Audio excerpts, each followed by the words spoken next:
Good morning mga kagala! Welcome back sa aking channel. For today's episode, samahan niyo ako na pumunta ng Diniwid Beach.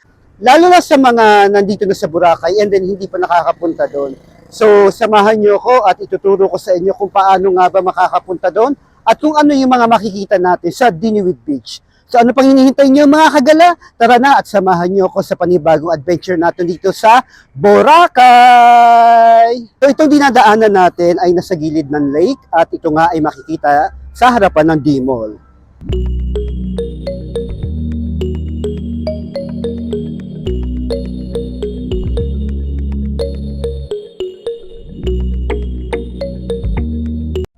Ang sarap dito maglakad mga kagala. Sobrang presko yung hangin. At grabe, yung sikat ng araw, perfect. Hindi pa naman ganun kasakit sa balat. Kaya mai-enjoy nyo ang ganitong panahon. Okay din pala pumunta ng October kasi hindi pa masyadong malumot. Diba? So, hopefully matry nyo din yung ganitong buwan para makita natin at makompare nyo yung pagkakaiba kapag summer season at saka sa ganitong buwan. Yung beach na beach ka pero ayaw mong umitim. O, diba?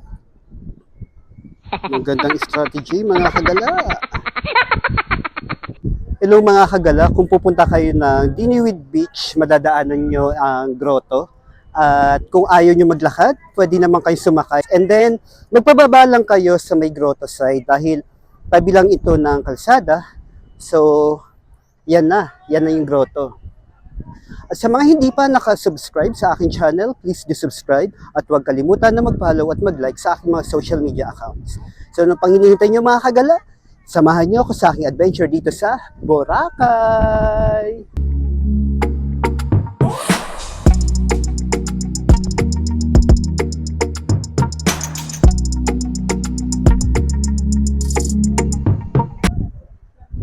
So ito na mga kagala, ang grotto. Siyempre, sikat na sikat ito dito sa Boracay. At ito yung nasa paligid niya. Kung pupunta kayo dito, huwag niyo palalagpasin na hindi kayo makapunta dito sa grotto. Magkano po yung paddleboard? 300 po. 300 ilang oras? 30 minutes. 30 minutes. Kapag yung crystal kayak, magkano? Pictorial po. Pictorial, 200 pesos. Okay. Meron naman kasi 150, depende sa kami. Yung 150, anong package nun? Ano yan? Same din po. Pictorial. Pero gano'ng katagal? Saglit lang siya. As in pictorial lang. Pictorial lang. Pero kung halimbawa mga 30 minutes, how much po? Mag-cost yun ng 300 pesos. 300. So makikita lang kayo dito sa Willis Rock. grotto rin ang tawag dito, di ba? Apo. Okay, sige. Thank you. Bye-bye. So ganito yung itsura mga kagala. Yan.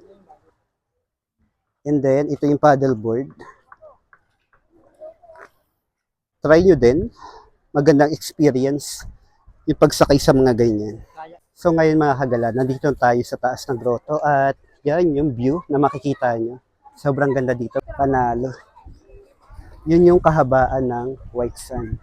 So pakita ko sa inyo 360 views dito sa taas ng grotto.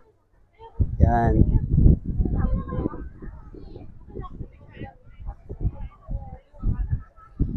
Ganito nila ginagawa yung sandcastle, di ba? Galing nila. Wow.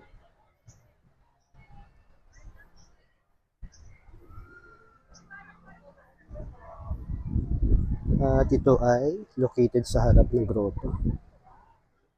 And then, doon tayo pupunta. Yung may cross na yan.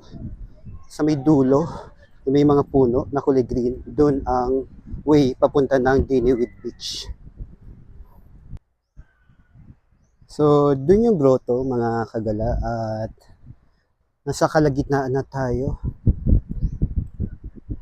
Dito, madadaanan pa rin natin yung mga hotel na malapit sa White Beach.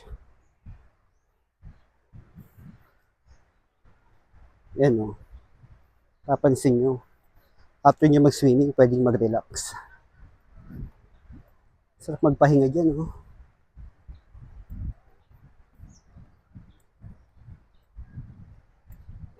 Mapapansin nyo rin yung tubig. Low tide na tayo. Ito yung mga madadaanan natin. papunta sa Diniwid Beach. Yan yung palatandaan na pupunta tayo. Yung cross na yan. Sa likod niyan, yung Diniwid Beach. Sarap siguro mag-stay dito. Kasi nasa front beach ka. So kung medyo madami kayo, yan yung perfect gawin. Beach volleyball. Dito pala located ang Discovery Boracay. So yan siya. So tuloy-tuloy lang tayo mga kagala.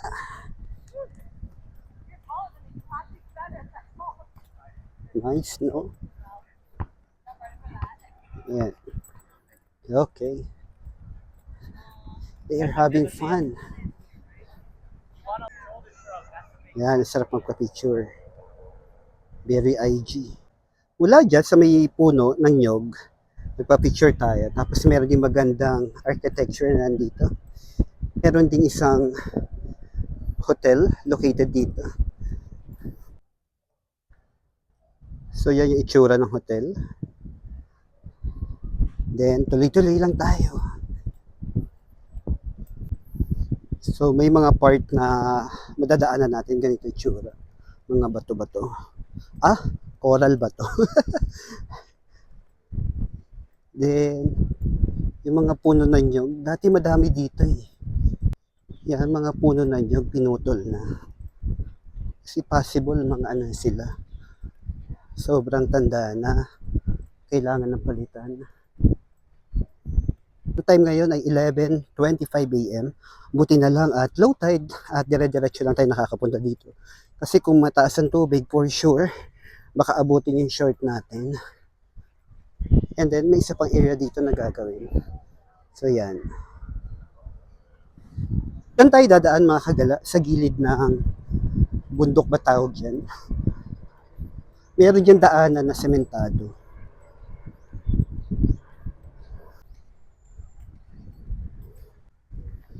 Dito tayo aakyat. Buti na lang may hagdan.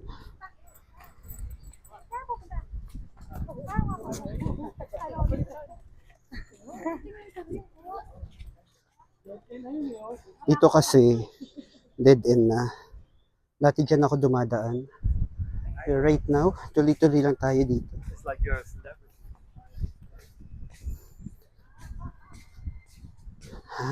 Sarap. Ang presko ng hangin dito. Buti na lang nilalakaran natin may mga puno. Magkano po dito? 250. Okay. Thank you. So may mga binibentang ganito dito. So 250 siya.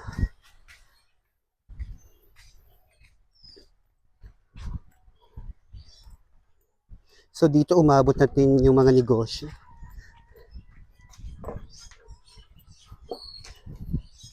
Ang galing ni Kuya, oh. And then ito, 'di ba? Ang ganda tignan. Kung nandito kayo, ito yung magiging view nyo. So yan. Kung mapapansin nyo, itong dinadaanan natin, nasa gilid tayo ng mataas na bato.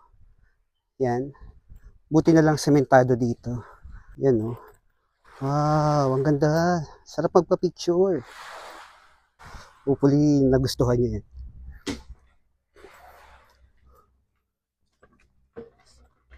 So, yan yung gilid ng bato. Sobrang taas.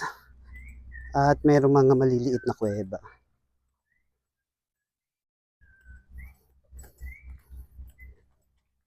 Yan pa. Buti na lang ganitong oras ay pumunta kasi hindi ganun kadami yung tao.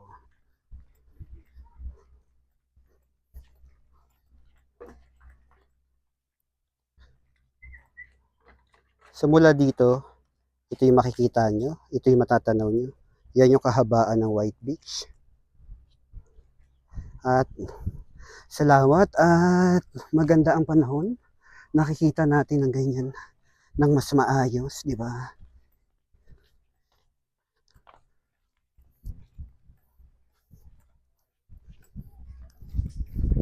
Itong area na pupuntahan natin, yung paliko, ano din yan, perfect magpa-picture.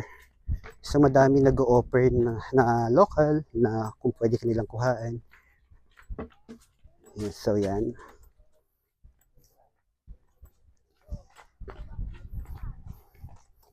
And then, meron kuweba na pwede mong lusutan. So ito, pwede kang, yan, kumakaway. So pwede kang lumusot dyan. At ito din, perfect spot din para magpa-take ng picture. So, hintayin natin muna sila matapos. Makikidaan muna tayo. Excuse lang po. So yan, nakidaan tayo. At ito, yung bubungad sa atin. Yan. Meron naman lubid, mga kagala, na pwede nyo hawakan. Yan, hinahawakan ko siya ngayon. So, ganito kanipis yung dadaanan natin. Pero perfect yung view. Kasi nakikita nyo yan. Magandang hotel. Perfect yung location. Tapos ito, madaming nagpapapicture. So yan yung view na makikita nyo dito sa Diniwid Beach. Actually, wala pa tayo sa Diniwid. Almost there. And then, ito. So, hindi ka naman kumapit. Hello, welcome to my vlog. Hi! Afternoon! Hello! Tapos merong Mama Mary. Oh, Mary. Di, Ayun. ay sinagpa. Yan. Number 2 Tapos dire-diretso lang tayo. Meron namang kakapitan. So, at magkasalubungan, wala namang problem. Kayang-kaya dumaan. So, buti sementado siya. Pero after nito, hindi na. Pupuntahan natin yan. At ito yung gilid ng bato. Tanaw pa rin ang kagandahan ng Boracay. And tuloy na tayo. So lalakaran natin itong mga bato and then buhangin naman. So hindi na natin ikakat yung video mga kagala para alam nyo yung pinaka-itsura na madadaanan ninyo pag pumunta kayo dito. Siyempre iba din yung experience, panibago adventure, di ba? Sa lifetime natin na makita at makapunta dito. Okay din na makita natin sa video, pero kakaibang experience pa rin yung actual mong mapupuntahan. And hopefully, dream ko rin na mapuntahan nyo to. Hindi lang kayo, kasama syempre yung pamilya nyo, mga kaibigan, mga colleague, ganyan. So may dirty ice cream din na nagbibenta. So kung nauhaw kayo sa init ng lakad ay no problem. Pero hindi nga lang siya naka-stay dito, syempre. Pero, good thing, bago yon ito. Yan, ito yung view mula dito, di ba? Ang ganda.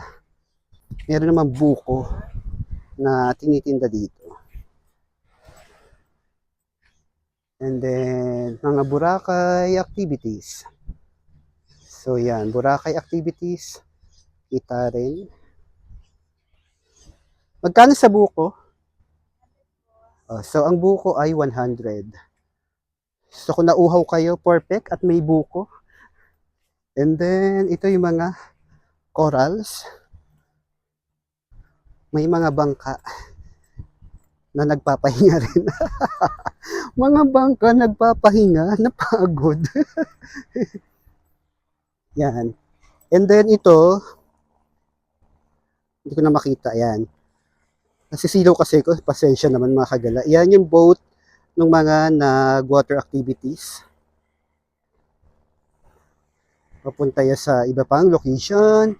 And then, dire-diretso lang tayo dito mga kagala at bubungad na sa atin maya-maya ang Diniwid Beach.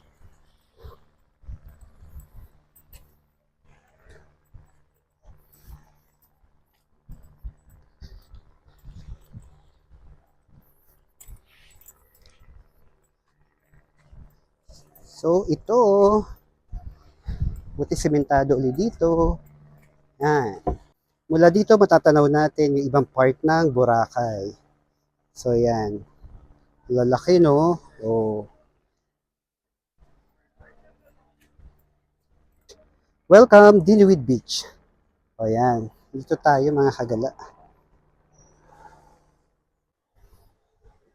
So yan, nakapagpa-picture na tayo at makikita nyo yan sa aking IG at Facebook account. Then, meron hagdan na pababa. Ito na ang Diliwid Beach. Isa kaya tong private beach. Ang ganda oh. Sarap mag-stay dyan oh, di ba? Perfect yung view. So dahan-dahan lang tayo. And then, ito yung bubungad sa atin. Merong bar and restaurant sa gilid ito. Pino rin yung buhangin mga kagala. Ayan. Kita niyo ba? Lalakad ako. Anino ko lang yung nakita. Pero yung mapapansin ko, yung gilid nitong beach ay madaming coral. May mga bato-bato. Tapos yan. So may mga establishment, may mga bahay na makikita. Yan. Explore lang natin itong Diniwid Beach.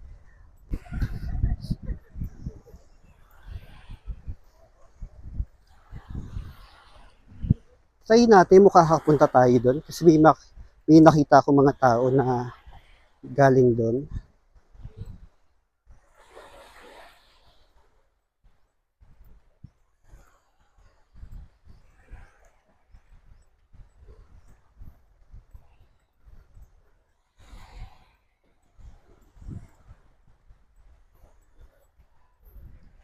Kung feel nyo rin na mag-sunbathing, yan, dala lang kayo ng hihigaan nyo. So sa kanila, feel na feel talaga nila yan. Tayong mga Pinoy, takot tayo sa araw.